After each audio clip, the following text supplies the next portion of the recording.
ouais, The Waludo News. Et un jour, vous saurez le jingle, je le dis à peu près, je crois, 3 fois par émission. Encore 2 fois plus tard. The Waludo News. Un jour, le jingle. Quelqu'un qui dit vivement 1h du matin. Un poil trop faible, leur micro maintenant. Oh, bah dis donc. Oh, mais... Voilà. Il faut être un peu trop fort, un peu trop faible. J'espère que j'ai réussi à vous mettre un entre-deux pratique, parce que du coup, je ne saurais plus quoi faire de plus.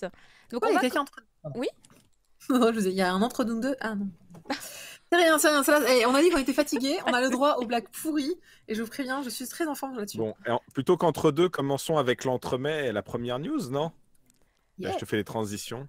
Hop. Très bien, très bien. Est-ce que vous êtes prêts à vous battre du coup? Parce qu'en fait, les combattants vont être déployés. Les combattants seront déployés. Meilleur nom d'animé ever.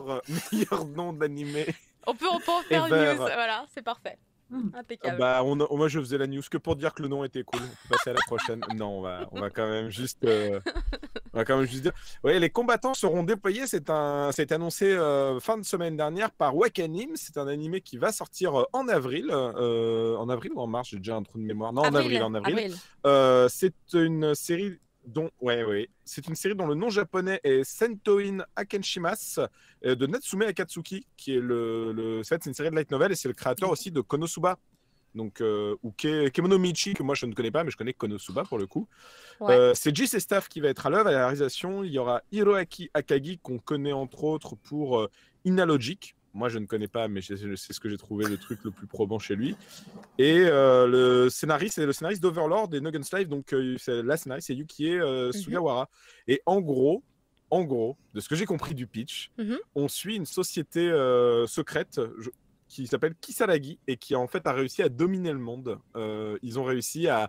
Ils ont le pognon partout. Ça y est, c'est la Flanders Company, en fait. Mais comme ils sont les maîtres ultimes, eh bien... Et ben voilà, imagine la Flanders Company a réussi et du coup, qu'est-ce qui se passe? Et ben elle va virer du personnel parce qu'elle a plus besoin de son personnel de domination. Mais c'est la Flanders, ça vraiment. Alors les employés, ils veulent pas se faire. Sérieux? Oui, ils veulent pas se faire virer. Et du coup, on décide de les envoyer sur une autre planète pour commencer à envahir une autre planète pour qu'ils aient une main d'œuvre, quoi. Et donc, on va suivre deux personnages, l'agent numéro 6 et l'androïde Kisaragi Alice. Et donc, ils sont envoyés sur une planète qui ressemble beaucoup à la Terre, mais ils vont découvrir que les habitants sont envahis par, je cite d'après le résumé de Wakanim, une armée démoniaque. Donc, ça m'a l'air d'être du gros nawak, comme ce que l'auteur de Konosuba fait d'habitude. Je avoue que c'est pas mon délire d'habitude, mais si c'est l'auteur de Konosuba, et vraiment le titre pète un peu, je trouve. Et en anglais, c'était, on l'a vu tout à l'heure, c'est Combatants will be dispatched. Bon, oui, c'est ça, seront déployés. Bon, c'est vrai que c'est un peu... Après, les titres de light novel, c'est toujours super bizarre, je trouve. C'est toujours ou des titres à rallonge, ou des titres... C'est des phrases. En fait. Oui, en général, tu te dis, il y a un bout déjà du roman qui est dans le titre. Tu te dis, ok. Exactement, c'est ça. Il n'y avait pas assez de place. Moi, je pense que c'est comme des romans de gare, et le but, c'est que quand tu prends le train, tu prends un light novel, et déjà, juste le fait de comprendre le titre, t'as fait le trajet, tu vois. T'as fini ton petit trajet en Shinkansen, t'es arrivé à Kyoto, et voilà. Effectivement. Donc voilà, c'était tout pour cette petite On a des choses plus faciles à comprendre, comme par exemple, il y a des nouveautés là chez Isan Manga avec un nouveau format, entre autres. Et oui, fini le grand format.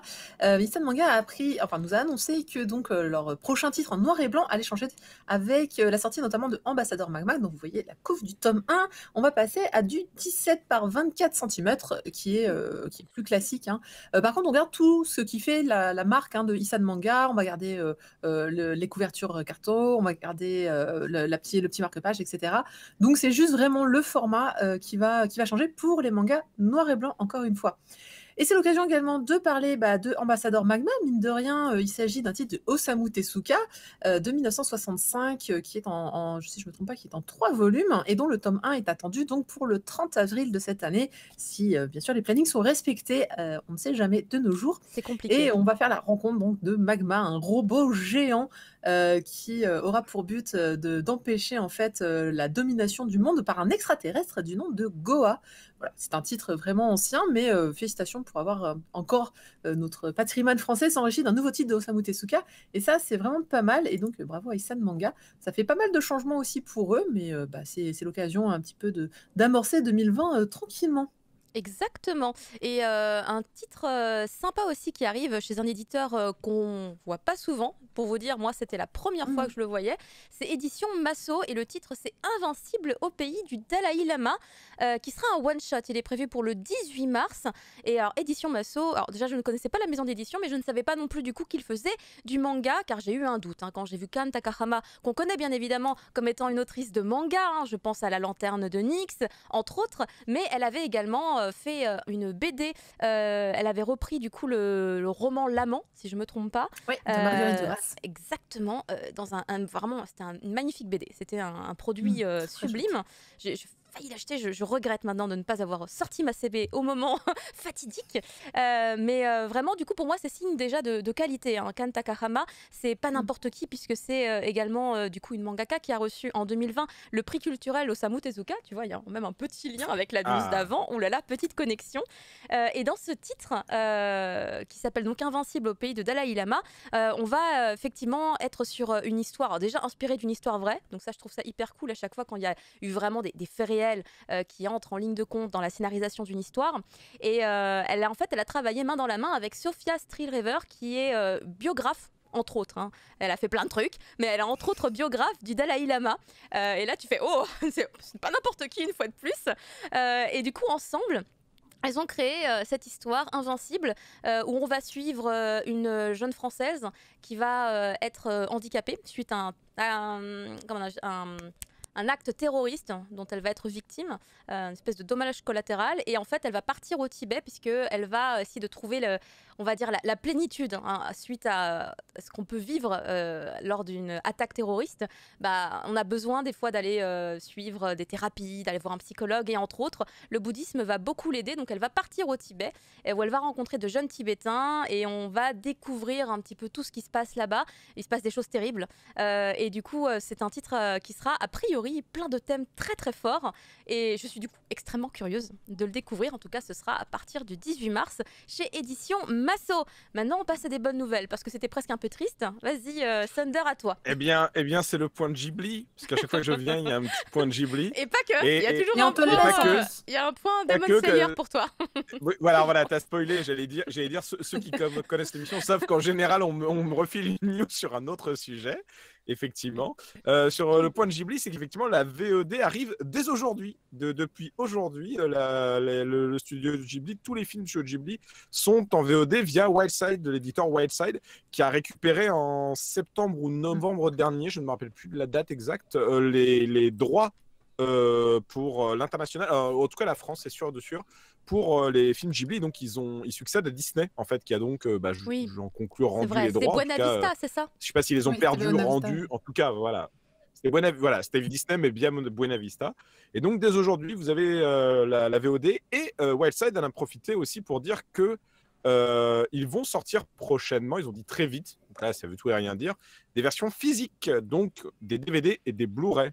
Voilà, donc je suis très content parce que on peut pas faire pire que les versions Buena Vista, Amarais, Disney un peu moches. Donc est-ce que ce serait pas le temps de nous sortir une petite intégrale de Ghibli, ça serait bien. Il y en a une qui était sortie au Japon. Ah bah s'ils font un très beau coffret.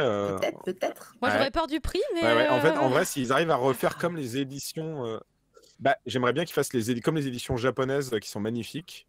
Mais vous avez eu les toutes premières éditions collector, vous vous souvenez, avec un bout de pellicule à l'intérieur? Moi j'en ai deux comme ça, ouais. J'en ai plusieurs, oui. Je vais pas me lever, mais elles sont à 10 mètres là-bas, j'en vois. Ok. Je ne me lève pas. Tu veux que je les amène? Non, on continue, on est très bien. Et du coup... Non, mais je sais. Non, il a un petit temps de décalage, il entend mes blagues. Il y a une autre news avec ça qui, elle... Ah, t'as vu? C'est maintenant qu'il réagit. J'ai un temps de décalage. Ouais. On va s'en sortir, t'inquiète pas. Beaucoup? On dirait. Il y a des blancs. Mais c'est ouf parce que c'est pas grave. C'est pas grave. Il continue pas. On peut continuer, vous savez. D'accord, ok, on passe à la news triste maintenant, très bien. Oui, j'attendais. Ça, Ghibli, c'était moins triste maintenant qu'on rigole comme des madeleines depuis tout à l'heure. C'est la disparition du seiyuu de Porco Rosso. C'est Shuichiro Moriyama qui est mort à Saitama la semaine dernière à quel âge de 86 ans. Donc il a quand même eu une belle vie, hein. Il a une belle carrière. Il a eu près de 60 ans de carrière de doublage en plus. Il a commencé à 23 ans sa carrière. Et donc son rôle le plus connu, c'était Porco Rosso. Mais il a joué dans plein de séries. Il a été, par exemple, Seiyu dans les premières séries, genre les Astro Boy, ce genre de choses. Il a été Seiyu sur Astro Boy. Il a fait des voix pour Ninja Scroll. Enfin voilà, il était surtout très connu au Japon pour avoir été la voix de Porco Rosso. Donc c'est toujours un peu triste. Et c'était le point Sajibli. Donc je suis un peu notre Kokoro Sagnatus. On va enchaîner Voilà. du coup sur On une pleura nouvelle encore qui plus va pour Jean Reno la mourra, mais voix là c'est notre française. question.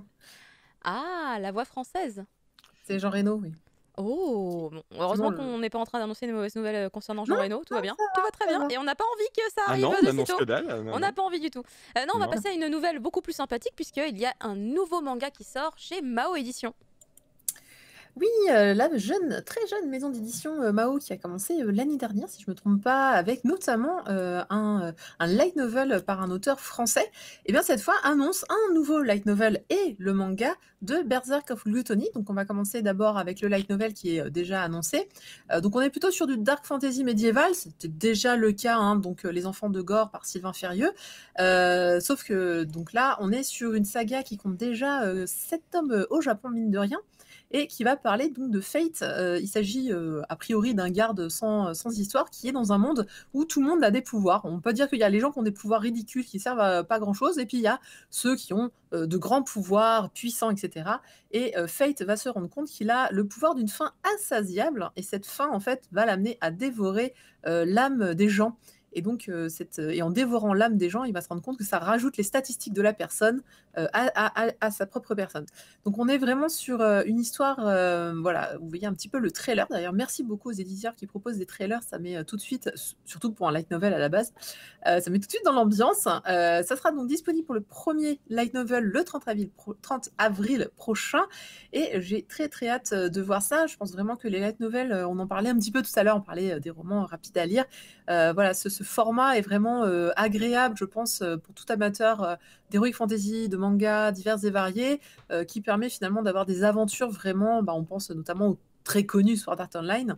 Et donc, de plus en plus d'éditeurs se lancent dans l'aventure, ça c'est vraiment top. Donc, à ne pas rater. Et donc, l'éditeur a également annoncé qu'ils auront l'adaptation manga à proposer prochainement. C'est ça que j'attends avec impatience.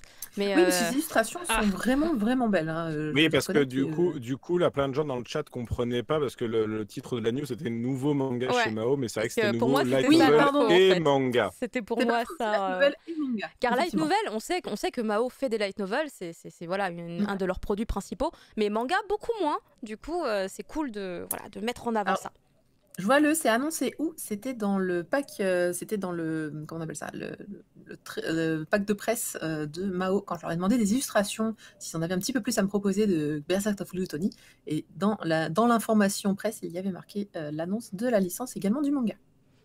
Très bien. On aurait dû les inviter à un moment donné aussi pour leur dire. Alors parlez-nous de tout on ça. On avait le droit de le dire, ça? Là, ça fait vraiment. C'était, alors pour info, ça a été juste pour ceux qui se demandent souvent, c'est 328 pages, donc c'est quand même un bon pavé.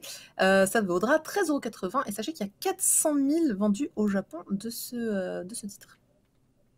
400 000. Ok, très bien. Après, moi, j'ai pas eu le communiqué de presse, hein, mais je fais confiance à Marcy là-dessus, il n'y a aucun souci.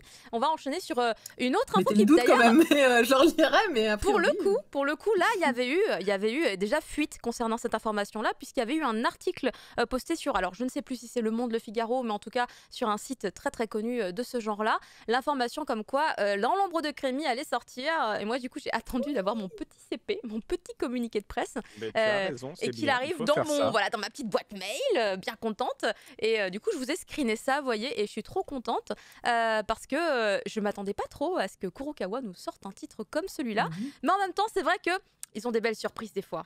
Des fois, ils nous surprennent, que ce soit avec des présidents russes qui chevauchent des tigres ou avec, pourquoi pas, des super belles romances très courtes et pourtant très bien écrites qui parlent de cosplay. Est-ce qu'il y a un président russe qui chevauche Crémy dans celui-là? C'est une simple question. Alors, ça me fait très peur ce que tu suggères. Je préfère de même pas imaginer. Je n'ai pas envie. C'est inquiétant.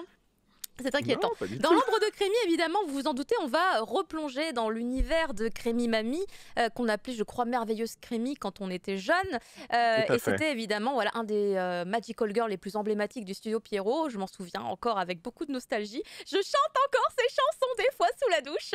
Et là, je trouve ça tellement intéressant de se dire qu'on va s'intéresser à la rivale, finalement, de Crémy à cette époque-là. Parce que moi, quand j'étais gamine, je vous avouerai que je la voyais juste comme une espèce de fille chiante et un peu juste la méchante de l'histoire. Vous voyez, c'était un peu juste, il fallait un personnage un peu négatif, hein, soyons très manichéens finalement. Et en fait, du coup, c'était elle. Voilà, elle était juste là, chiante, et c'était la méchante, et c'était son rôle, et puis c'est tout. On n'a pas pensé à s'intéresser à tout ce qu'elle devait vivre et à tout ce qu'elle devait traverser. Et là, a priori, ça va être le fond du sujet. Qu'est-ce qui arrivait finalement à cette pauvre idole à qui on a volé sa place? Elle est partie dans l'ombre de Crémy. Et ce sera donc à découvrir au mois d'avril, lors de la sortie de ce premier volume. Alors, je vous redonne la date, c'est le 8 avril qu'il sera disponible en librairie. En tout cas, visuellement, déjà, les graphismes me C'est plaisent très beau, hein. énormément. C'est vraiment très, très joli. On enchaîne avec une autre bonne nouvelle concernant Oui. Eurozoom. Tout à fait, parce qu'il n'y a beau avoir qu'une seule vérité, il n'y a pas qu'un seul film Conan que Eurozoom a acquis. Allez hop, celle-là c'est cadeau.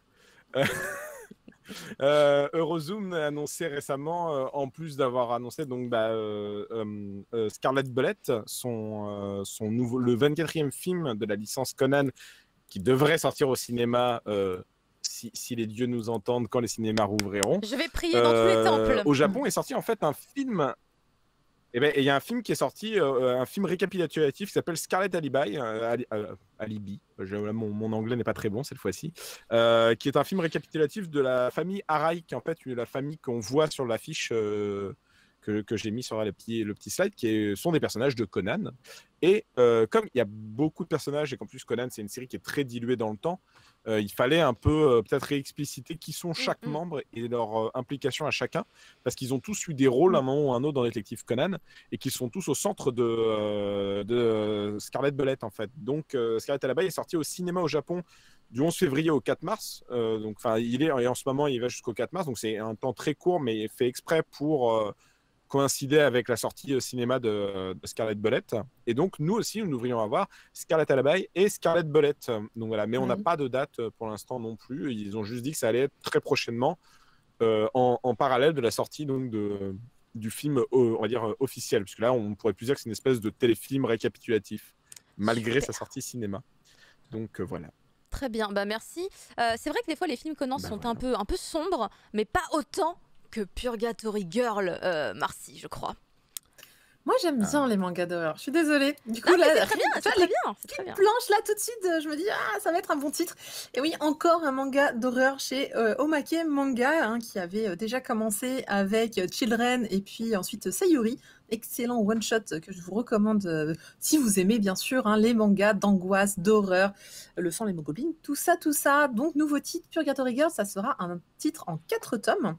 Donc ça sera certainement leur série la plus longue sur le thème de l'horreur, qui va être proposée assez vite puisque ce sera pour le 25 mars prochain de Masane Muroi. Alors on nous précise quand même que c'est un auteur qui est spécialisé dans l'horreur psychologique teintée d'érotisme soft. Alors ça se sent pas trop dans la couverture et dans les planches, mais à voir un petit peu plus en amont après quand on aura vu ce tome 1. En tout cas, ça va parler donc d'une jeune fille, une jeune lycéenne qui va accueillir une nouvelle dans son école et on va apprendre en fait à partir de cette rencontre de ces deux jeunes filles qu'il va y avoir des événements un peu surnaturels, sanglants qui vont apparaître et en se renseignant un petit peu, on se rend compte que cette jeune fille vient d'une école dans laquelle il y a eu un fait divers assez sordide. Donc, vous le voyez déjà, je pense, aux planches en noir et blanc que voilà. Alors moi j'avais mis limite mon petit. Je découvre qu'il y a un œil au sol. Je découvre qu'il y a un œil au sol. Je l'avais même pas détecté. Est-ce que je le laisse l'œil ou est-ce que je le cache? Mais voilà, donc il va falloir s'attendre quand même à une série à ne pas mettre entre toutes les mains, vous en doutez, mais qui devrait certainement, en tout cas moi pour mon cas, ça va être un grand oui pour voir un petit peu, ça va être quoi le ressort. Est-ce qu'on va être sur quelque chose un petit peu avec du suspense? On va se demander mais qu'est-ce qui se passe, le pourquoi, du comment. C'est souvent le cas dans ce genre de série où on a 1000 questions qui arrivent dès le tome 1 et qui sont répondues au fur et à mesure. Je ne sais pas encore s'il y a vraiment du surnaturel, mais j'ai l'impression, le résumé laisse penser que Voilà, il faudra s'attendre peut-être à quelque chose de type revenant, divers et variés. À voir dès que l'on en saura plus, donc à la fin du mois de mars. Ben merci Marcy. Alors si là c'était plutôt super super angoissant finalement ce que je suis en train de voir, on va s'éclaircir un petit peu les idées avec l'incroyable annonce de Ride Your Wave. Enfin j'ai envie de dire parce que vraiment ça a tourné dans tous les sens. Le film était sorti je crois au festival d'Annecy en 2019 exactement. Voilà où il était disponible. Voilà, je l'ai vu. Arrête, ça m'énerve déjà. Ça m'énerve de savoir qu'il l'a vu et pas moi. Si tu veux, ça fait tellement longtemps que j'ai oublié si ça peut te faire plaisir. Je sais pas si ça me fait plaisir. Je ne sais même pas. Mais en tout cas, ce que je peux vous dire, c'est que le film, il y a eu plein d'opportunités finalement pour le voir. Je sais qu'il a été disponible à un moment donné pour une séance spéciale au Forum des Images et qu'il y en a eu d'autres en France, hein, bien évidemment. Mais les timings, les dieux, les planètes ne se sont pas alignés pour moi, donc je n'ai jamais pu. Et là, de savoir qu'enfin une vraie date va être annoncée, enfin j'espère qu'elle va se maintenir en vrai, hein, parce que bon, bah, avec les cinémas, la pandémie, tout ça, c'est un peu compliqué. Mais sachez que il y a quelques temps, peut-être à peu près un an déjà, Masaki Iwasa, justement le réalisateur de Ride Your Wave, avait lancé une rumeur sans faire exprès. Il avait tweeté l'affiche de Ride Your Wave avec un petit drapeau français ou un truc du genre. Non, c'était marqué en français dessus. C'était prochainement au cinéma. Il avait juste posté l'image de l'affiche avec prochainement au cinéma et genre le monde entier était en mode what? Quand? Pourquoi? Comment? Et personne n'a eu de réponse jusqu'à maintenant. Je crois qu'il avait 1 an d'avance. Le pauvre, il était trop pressé de le sortir chez nous. Et en tout cas, c'est un film merveilleux parce que Masaki Iwasa ne me décevra pas. Je le sais d'avance. Il ne m'a pas déçu sur Lou et Lilo Sirel. Il ne m'a pas déçu sur, évidemment, Devilman Crybaby qui est à 200 000 années-lumière de ce que propose Lou et Lilo Sirel. C'est plus Purgatory Girl hein, dans l'idée, je pense. Et il t'a déçu sur Japan Sync? J'ai pas encore regardé Japan Sync, donc il peut pas me décevoir pour l'instant. Très bien. C'est une technique comme une autre. Et je sais, parce que du coup, je l'ai pas encore regardé, mais je sais qu'il ne me décevra pas sur Keep Your Hands Off non plus. Voilà, c'est sûr. Oui. Juste un moment, j'aurai le temps et je pourrai en profiter pour aller le voir. Et sinon, petit détail que je considère important, puisque avant, j'étais une grosse accro de musique japonaise, même si en vrai, j'aime toujours ça. Bah, j'ai plus le temps. Voilà, j'ai plus vraiment le temps. Je ne fais plus que du manga vraiment maintenant. Mais bien évidemment, la chanson thème de ce film, c'est les Generations. C'est une chanson vraiment trop bien. Elle avait plutôt bien marché dans les charts. C'était pas mal. Oui, voilà, ça donne envie de danser, puisqu'en fait, justement, le personnage danse, en fait. Et puisqu'en fait, c'est l'histoire d'un couple. Déjà, il y a un vrai couple dans le truc. Et malheureusement, il y a le garçon qui va décéder. Et notre chère héroïne aura le seul moyen pour le voir de chanter près de l'eau, a priori, ou dans l'eau, ou un truc comme ça. Et pouf, on sait pas pourquoi copain apparaît. C'est ce que j'ai compris de la bande-annonce, en tout cas. Et c'est vraiment trop touchant. Il y a trop des petites scènes, tu fais... Ils se tiennent la main, ils se font des « tu me manques » et tout. Tu fais... Après, tu la vois chialer, tu comprends. Et rien que dans la bande-annonce, j'étais en mode « mais je vais m'acheter 3 paquets de mouchoirs. Le jour où je vais au cinéma, c'est obligé, tu vois. Tu peux pas faire moins. Non, c'est trop chou. Mais t'as vu D'ailleurs, on va arrêter parce que je vais me mettre à chialer. On va passer à la news d'après tout de suite. Et ça tombe bien, c'est le point Demon Slayer. Ah, le point Demon Slayer. Mais qu'est-ce qu'on pouvait bien dire sur cette série fabuleuse et incroyable que la Terre entière adore? Eh bien, tout simplement qu'une saison 2 est annoncée. Oh là là, c'est étonnant. Vous verrez que j'ai mis un petit emoji qui représente parfaitement, je pense, la tête de tout le staff de production. C'est lors du Kimitsusai Online Anime Second Anniversary Festival, donc un festival pour les 2 ans d'un animé. Incroyable, n'est-ce pas hein, que Demon Slayer ne peut pas avoir. Hein. Et ils ont annoncé donc une 2e saison qui est nommée pour l'instant, alors ça serait le nom, Kimitsu no Yaiba Yukaku-hen, qui va donc adapter, je crois, je sais plus de quel volume à quel volume, c'est pas très grave, j'ai envie de vous dire. On garde le même staff, hein, c'est les mêmes seiyuu, c'est les mêmes réalisateurs, c'est toujours Haruo Sotozaki à la réalisation, c'est toujours Ufotable, et c'est prévu pour une sortie en 2001 parce que pourquoi pas. Voilà. Parce qu'on y croit. Et si tu veux un point chiffre, je sais que le film Train de l'Infini a dépassé les 36 millions, je crois, là. Bien. Voilà, bien. allez. Very cool. Oui, c'est Demon Slayer, quoi. Tout le monde connaît. Est-ce qu'on a besoin de nous pour Demon Slayer? Devine de quoi on va parler après. Il n'y a après. plus besoin de nous. Tu devines? Ah bah, je sais pas. Ou My Hero Academia ou Demon Slayer. C'est au choix. Ah bah voilà. Évidemment, on va parler de Demon Slayer, mais regarde, j'ai quand même le verre My Hero Academia parce qu'on n'en parlait pas cette semaine. Alors du coup, j'avais sorti le verre. Et oui, on a des nouvelles images du gameplay du jeu vidéo qui va sortir sur Kimetsu no Yaiba. Tu remarqueras que mon Mochi aussi est très intéressé. Vous étiez sur la même longueur d'onde tous les deux. C'est le nom donc de ce jeu qui va être développé par CyberConnect 2. Enfin tout, qu'on connaît très bien pour Dragon Ball Z, Kakarot ou encore Naruto Ultimate Ninja Storm. Donc, alors, il est prévu de sortir sur toutes les consoles actuelles, mine de rien, et ce sera plutôt un jeu vidéo, on le voit bien sur les nouvelles images du gameplay, qui sera du combat en arène, qui est vraiment la spécialité de ce studio. Il n'y a pas de surprise là-dessus. En tout cas, on peut déjà voir que ce sera... on retrouve les techniques emblématiques de la série, avec les personnages, évidemment. J'apprécie énormément qu'ils aient gardé quand même cette animation si spéciale à l'animé finalement et au manga, et que ça rend pour l'instant parfaitement bien. Est-ce qu'on peut quand même le souligner? J'ai envie de dire, c'est pas très difficile quand les attaques dans l'animé sont déjà en 3D. C'est quand même plutôt simple de recalculer ça. Enfin, c'est assez pratique. Écoute, quoi. Je ne fais pas des jeux vidéo à partir d'un animé, donc je ne saurais pas te dire, mais je suppose. Non, c'est pas ça. Non, bien sûr, mais je dis pour que les rendus soient similaires, c'est quand même plus simple de faire de la 3D versus de la 3D que de la 2D versus de la 3D. Ça tombe bien parce qu'on voit des images du making-of, puisque c'est ce qui est proposé dans les nouvelles illustrations, les nouvelles images donc de ce jeu. C'est notamment une petite immersion dans le studio avec donc la réalisation des différentes attaques, des différentes animations et tout le rendu, voilà, que ce soit le décor, etc., etc. Et franchement, ça envoie du pâté, en tout cas, à voir justement le résultat. Donc, ce sera en 2021. Il faut encore patienter cette année, finalement. Donc, de souvenir, on n'a pas encore de date précise. Il me semblait que ça devait être annoncé dans le dernier Jump. Je pense que ça va être second semestre, à mon avis. Ça va être pour la rentrée. Parce que s'ils tablent sur toutes les consoles, et ils veulent aussi tabler sur les consoles dernière génération, il n'y en a pas assez. Donc je pense que ça va plus être fin d'année prochaine. Et surtout si tu attends que la saison 2 et tout. Ça coïncide parfaitement avec l'annonce de la saison 2. Voilà en tout cas de quoi pensez bien à réserver un petit peu un petit tas de sous de côté pour toutes ces belles annonces sur Kimetsu no Yaiba. Depuis tout à l'heure, je vois le gameplay et je sais pas pourquoi dans mon cerveau il y a un comparatif. Tout est mieux que X-Arm en fait, c'est incroyable quand même, c'est fou. Ça n'a aucun rapport. Ça n'a aucun rapport. Mais en fait, c'est parce que aujourd'hui, je crois, je suis tombée sur un tweet de quelqu'un qui avait extrait un bout de l'animé ou je sais pas quoi, mais concernant X-Arm, et j'ai vu, j'ai fait, on dirait, c'est vrai. Tu sais, je me suis demandé si c'était pas un fake, mais non, vraiment, c'était vrai. Et du coup, maintenant, je sais pas, mon cerveau fait des connexions étranges et je repense à ça et je me dis, putain, c'est assez beau, c'est incroyable. Honnêtement, là, les images sont assez ouf. Elles sont particulièrement.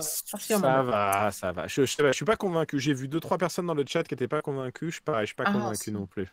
Écoutez, moi je pense que je suis le bon public, tout simplement. Ouais, peut-être Mesdames, vous vous êtes fait berner par des effets numériques, tout simplement. Ouais, mais c'est très bien, c'est ça un jeu vidéo, non machin. Donc moi, ça me va d'être. D'ailleurs, on va rester dans le jeu vidéo, puisque du coup, on laisse Demon Slayer, je vous l'avoue, pour se diriger un petit peu du côté de chez Zelda, parce que voilà, on va faire un petit point Zelda aussi. C'est les grosses licences importantes. Zelda célèbre ses 35 ans cette année. Et d'ailleurs, je repense à Gastrono Geek, qui a son Ulule encore actuellement en cours concernant son livre de recettes de cuisine sur le thème de Zelda, qui se terminera donc ce samedi. D'ailleurs, je participerai à un stream avec lui dans son rush final de Ulule. Et du coup, de voir qu'il y a également ce livre qui va sortir par Florent Gorge. Florent Gorge qui est évidemment, je pense, la personne la plus calée sur Nintendo à ce jour, puisqu'il a sorti déjà pas mal de livres sur le sujet aussi, toujours à travers Omake Books. Ce livre sortira donc le 25 mars. C'est dans pas très longtemps. Vous avez une édition simple, une édition collector. L'édition collector, il me semble que c'est celle qui est à droite. Et d'ailleurs, pour l'obtenir, vous devrez directement aller sur le site de Omake Books. Et vraiment, il est pas cher. Sauf si j'ai halluciné, mais je crois qu'il ne coûte que 25 €. Donc je pense que là on est sur une belle affaire. L'édition collector est bien évidemment en édition limitée aussi, il y a un stock et une fois qu'il sera terminé, il n'y en aura plus. Du coup, moi-même je suis en train de penser, vu que mon petit frère normalement ne me regarde pas, que peut-être il y a un cadeau d'anniversaire à faire ici. Son anniversaire étant au mois de mars. Oui. Il regarde pas les replays? Non, il regarde pas mon travail. Ça va, tout va bien. On va parler Sentai avec toi, Thunder, tiens. Oui, tout à fait, tout à fait. On parle Sentai, c'était une blagounette demande de ma part. Tu l'as pris trop au sérieux, donc ça me fait plaisir. Moi, j'aime bien les Sentai, j'aime bien les Super Sentai. Et il se trouve que dans les Sentai, il y a une tradition, c'est que tous les 5 ans, on fait des Sentai anniversaires. Donc les Sentai, pour ceux qui ne savent pas, c'est la base de ce qu'on appelle les Power Rangers chez nous. C'est un escadron de personnes avec des costumes en lycra et en spandex de couleur qui se battent contre des méchants avec des looks qui ne sont qu'à eux. Et donc, cette année, c'est les 45 ans de la saga Super Sentai.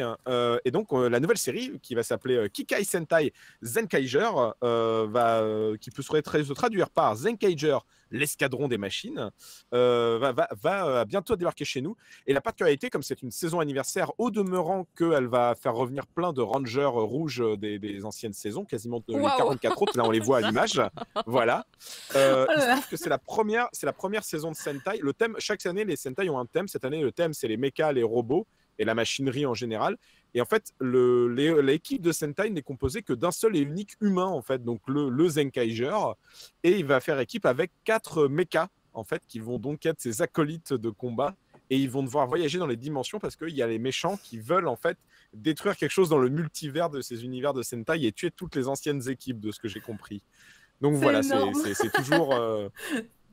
Bah voilà, c'est toujours très bigarré. Et pour les fans de Sentai, ce qui est intéressant surtout, c'est que le costume du héros est basé sur la première et la seconde licence. Donc voilà, moi en tout cas, il y a un petit aspect nostalgique que je trouve très beau.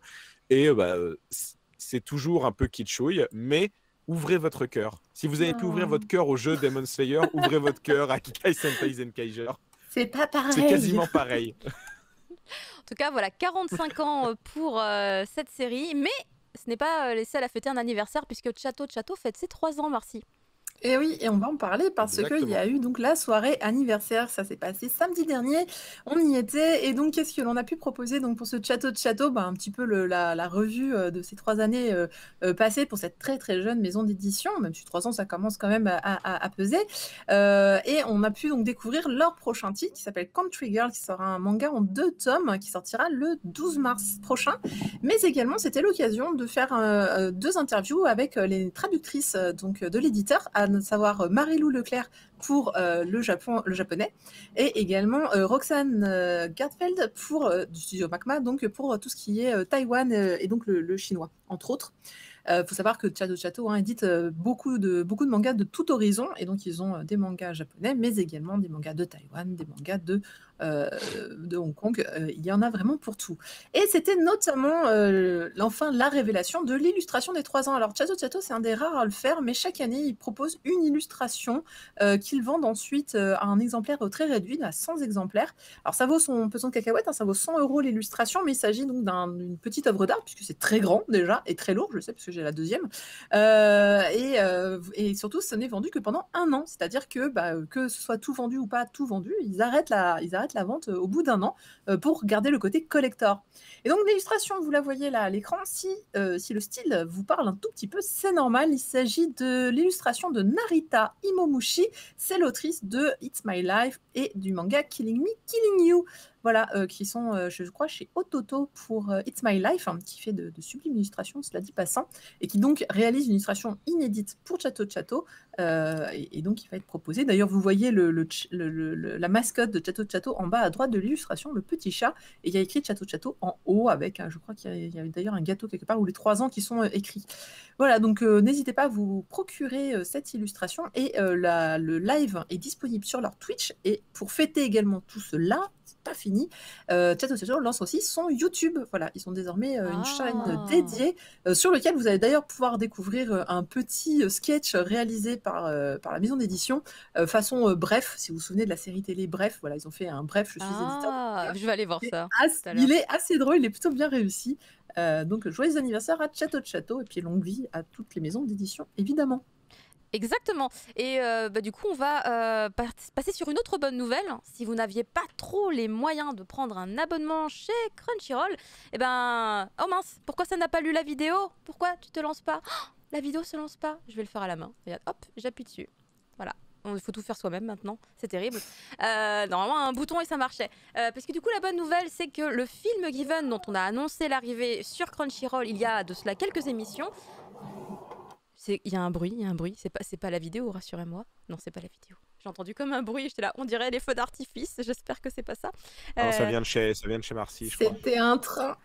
Eh ben, attendez, Un trains plus qui font brillant. des bruits de feux d'artifice. En tout cas, le film Given arrive sur Crunchyroll, ça c'est déjà fait, mais qui arrive pour tout le monde. Ça, par contre, c'est la nouveauté. C'est-à-dire que vous n'avez plus besoin d'avoir un abonnement premium pour pouvoir accéder à ce film d'animation dont les mangas sont disponibles aussi en France. Chez Taifu, il y a déjà 5 volumes de sortie.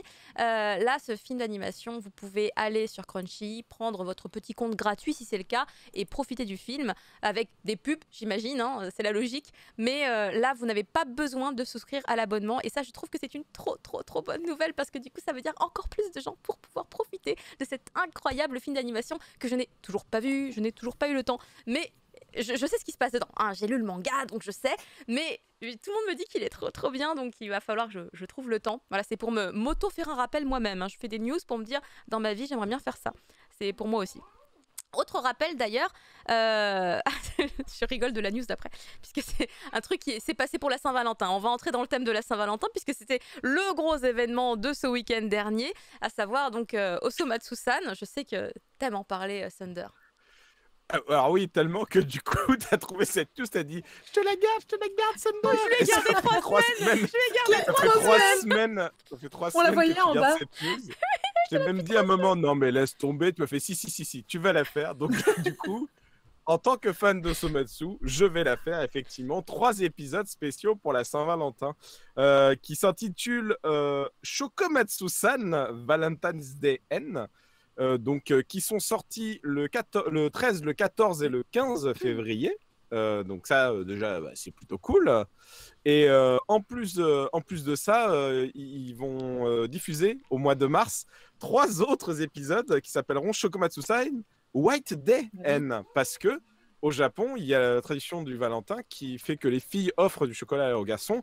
Et normalement, bon, même si cette tradition commence à disparaître parce que les filles demandent beaucoup trop, le mois suivant, bah c'est vrai. Non mais alors en vrai, c'est ce qu'il disait dans des trucs enfin des magazines et des articles qui disaient que les filles des fois demandaient genre des montres de luxe, des gros bijoux, des machins contre un chocolat limite de supermarché quoi. Donc maintenant les garçons refusent les chocolats parce qu'ils n'ont pas envie de se ruiner à faire des cadeaux. Donc voilà, mais en tout cas, la tradition du White Day, c'est qu'un mois plus tard, le 14 mars, les garçons offrent en retour un cadeau qui est, je crois, 10 fois la somme du chocolat ou quelque chose comme ça. Et donc voilà, on va avoir 6 épisodes spéciaux, spécial Valentine Day. Il n'échappera pas le fait que au Japon, la Saint-Valentin, c'est quand même une fête pour les couples, mais qui est fait marketingement pour parler aux femmes. Osomatsu-san est fait pour parler majoritairement aux femmes, parce que c'est quand même un public féminin qui est majoritairement sur Osomatsu. Donc, voilà. Et je remarquerai d'ailleurs qu'une autre licence qui plaît à un grand public féminin, c'est Demon Slayer. Et il y a eu des épisodes de Demon Slayer spécial Saint-Valentin. Oh là là. Voilà. Ah ouais, il y a moyen de rajouter quand même un peu de Voilà. Demon Slayer sur du Osomatsu-san. Ah bah On oui, dirait une tartine avec de la sinon, confiture. C'est ça. Sinon, Shueisha-san ne sera pas content et on n'aura pas notre chèque, donc je suis bien obligé. Pas de chèque. Hein. Putain, Moi, les OPSP, je suis vraiment une merde c'est là-dessus. ça, On enchaîne avec toujours un peu le thème de la Saint-Valentin. Il y a eu plusieurs opérations, dont Akata, mais ça, je l'ai vu tout à l'heure. Je ne l'avais pas vu avant, je l'ai vu 6 minutes avant de lancer l'émission. Je fais vite, on la rajoute, pouc, pouc, pouc. Non, mais pareil, alors celle-là, je l'avais pas lue. Effectivement, pour la Saint-Valentin, en France, on n'est pas en rate, hein, puisque plusieurs éditeurs ont proposé des promotions. Alors, c'est le cas d'Akata qui va vous proposer donc du 12 au 25 février, donc vous avez encore le temps, même si c'est passé la Saint-Valentin, de vous procurer des mangas à petit prix, donc à 1,99 €, avec des séries, on est quand même sur des séries assez récentes. Les Chroniques d'Asfareo, par exemple, sont très récents. Et puis, des séries qui ont... Les Notes au contraire aussi est une série qui vient tout juste de sortir. Des séries qui sont plus anciennes avec Don't Worry Be Happy ou encore Bless You qui date un tout petit peu plus. Et puis des grands succès comme Ugly Princess hein, quand même dont l'autrice dont ils ont annoncé la sortie de son prochain titre. Hein. Je rappelle que c'est de l'autrice de Switch Girl qui a eu son gros succès chez Delcourt. D'autres éditeurs pour information donc ont également proposé des promotions. Moi je l'ai noté notamment c'est Soleil qui attends attendez, oui, Soleil qui propose des mangas gratuits pour la Saint-Valentin, donc des e-books. Alors par contre, j'ai pas les dates, je ne sais pas si c'est toujours possible, mais sachez que vous aviez Coffee Vanilla, Demon Prince, Honeycomb et Kiss of the Rose Princess qui étaient disponibles. Alors j'espère que c'était l'offre n'était pas juste le jour de la Saint-Valentin. Sinon, j'espère que vous aurez pu en profiter. Et puis on avait également Kana qui propose cette fois, si vous achetez l'un de leurs titres donc de la sélection, vous avez une carte offerte pour l'un des shoujo de Kana. Alors vous avez Jardin secret, Au-delà de l'apparence, Irrésistible que je vous recommande beaucoup, Oui. Ellie et Entre toi et moi. Voilà, donc et puis d'autres éditeurs, hein, je vous invite encore à aller regarder peut-être sur Twitter ou sur leur site internet, soit faisait une petite sélection, soit proposer des choses, voilà. Donc c'était histoire de se rappeler que malgré qu'on soit confiné, on peut encore fêter un petit peu la fête des amoureux. Oui, moi j'ai pas le choix parce que je l'ai pas vraiment fêté, hein. J'ai offert des chocolats et j'ai fait on peut partager. C'est une technique comme une autre. On termine les news avec cette news improbable parce que je m'y attendais pas. Le truc incroyable parce que alors Maliki, on va dire que les gens qui font Maliki, je les connais. Et genre on s'est parlé avant-hier ou avant-avant-hier, je ne sais plus. Et puis on a parlé de plein de trucs, on a parlé de bouffe et tout, incroyable. Et le lendemain, je vois cette news, je fais pourquoi on en a pas parlé?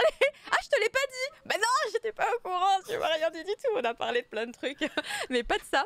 Du coup, je me dis bon c'est pas grave, je la prends par eux quand même malgré tout, hein, puisque c'est sur leurs réseaux sociaux qu'ils l'ont annoncé. Et quelle excellentissime bonne nouvelle, Maliki qui débarque au Japon. Alors Maliki ne va pas débarquer avec son Maliki Blog d'un coup comme ça, en volume relié directement au Japon. Non, non, non. Ils vont passer un peu par l'étape, on va dire, du magazine, puisqu'en fait Euromanga est un magazine mensuel qui propose du coup de découvrir des artistes étrangers pour le Japon.